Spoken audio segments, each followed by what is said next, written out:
You're a big draft guy. Have you gotten into like mocks at all? What are you looking at? There's no first round pick. The Niners pick what, 60 something, 61? 61, I believe. What are some positions or players that you think should be on the Niners radar at that spot?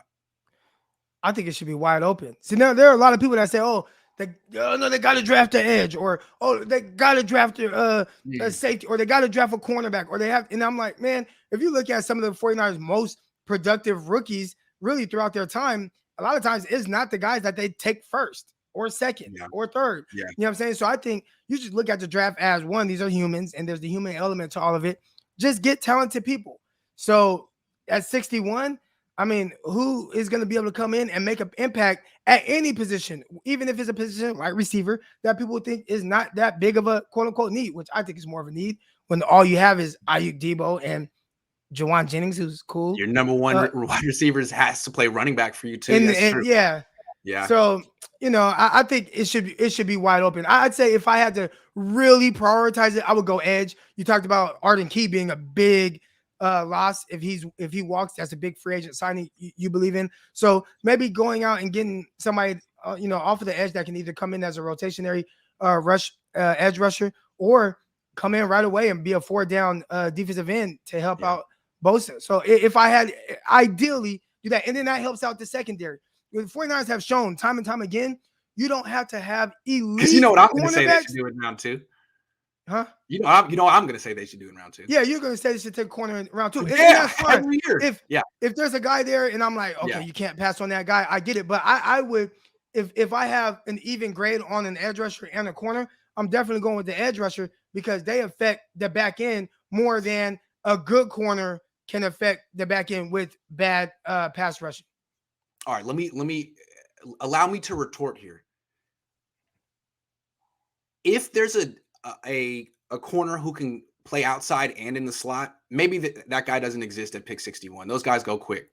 But if there's a guy that you feel can actually match up with Cooper Kupp and feel confident with him man-to-man, not getting beat all the time, I'd be really interested in that guy. Yeah. Someone who can line up in the slot.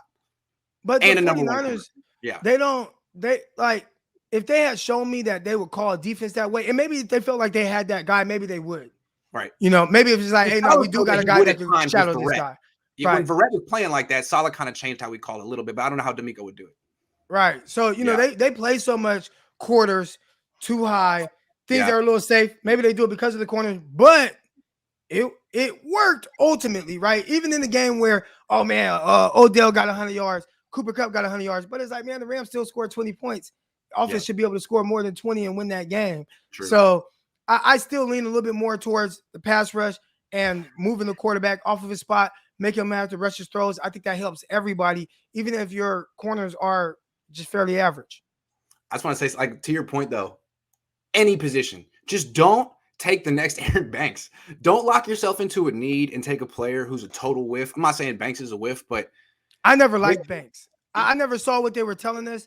They told us that he was, for his size, he moved well and he was fleet. And I saw a guy that was struggling to pull. He was struggling to reach guys. Sometimes when he tried really hard, he'd fall. If somebody gave him a little bit too much at the line of scrimmage, he just grab him. Like I never saw what they saw in Aaron Banks, but I'm not a big offensive line guy. But I always thought that pick was kind of weird once I watched it. Someone told John Lynch that Notre Dame makes the best offensive lineman. He needs to say that. Don't talk to me anymore. It's not true. Just stop trusting the Notre Dame system. Grant, Pettis cared more about reality TV than work. Did I ever tell you that story? Someone DM'd me and said that Pettis reached out to him and after his rookie year and said he was trying to set up a reality show for his family, like kind of like the Kardashians, like the Pettises, because they're all so interested. His brother, I don't know if it was true, but it sounded like. Anyway, he never followed through. He's a very artsy person. I could see that being the case. The one thing about Pettis that makes me laugh is you look on his Twitter and it says creative writing major. It's like, dude, you graduated like 4 years ago, man. Yeah. What are you talking about? Anyway, you should probably update that. Trey Niners says we should see a different Kyle next season with Lynn in the building. I think Kyle realized his deficiency in decision making and Lynn will help him. That's interesting. You think so? I think people question Lynn's decision making. That's true, right? Like that's the big thing.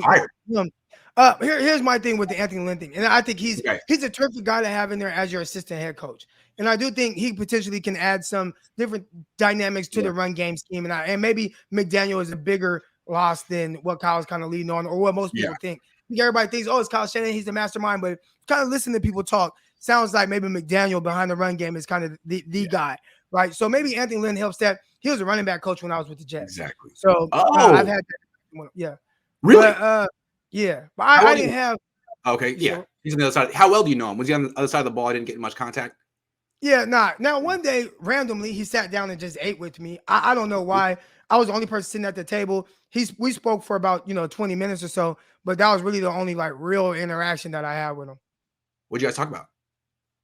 I couldn't even tell. I don't even remember. I think I was just nervous. Like, man, why is this guy talking to me? So he must have just saw a player sitting by himself and was like, "I'll go sit with that." Yeah, he seems like a good guy. Anyway, it was early.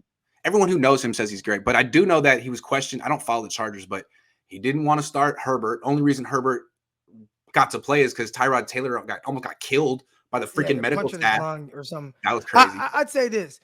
I like the Lynn hire. I don't think that's a bad hire. I think that's a good guy to have in the locker room, assistant head coach, all that good stuff. I would like for them to bring in somebody that can expand on the passing game, like somebody that can make this offense a little bit more dynamic from a passing standpoint. Like Bobby Slowick. So, I would have liked them to do that. Yeah. No, the way I see with Lynn is that McDaniel, it's not that he's necessarily the architect of the run game, but every week, all that game planning on Sunday, Monday, Tuesday, that's a lot of legwork that McDaniel would do. And Kyle doesn't have time for that. He's the head coach. So he's going to delegate that now to Lynn. That's going to be Lynn's homework every week. And he has a lot of work to do. And I think that's his main function on this team. It's very important. A lot of people think that's the guy that look what he did with Justin Herbert. And I'm like, I think that was Pep Hamilton. I don't think that's Anthony Lynn did not want to play him. That's true. He did not. And in that sense, he and Kyle are very similar in their conservative decision making. I don't think Kyle brought in Lynn because he's like, I don't trust my decision making anymore. I'm gonna delegate decision. No, I think he's delegating, game planning for the running game. That's what he does. Damian says Jimmy Garoppolo would be great if he didn't turn into Jimmy Garoppolo. Oh no, at some point in almost every game. Too many boneheaded mistakes. That's my thing with him, man. Like he plays like, to me, the starter with the worst football IQ far too often for a guy who's 30. Even though he's the best worst quarterback. By far the best worst quarterback in the league. Yeah. I like that.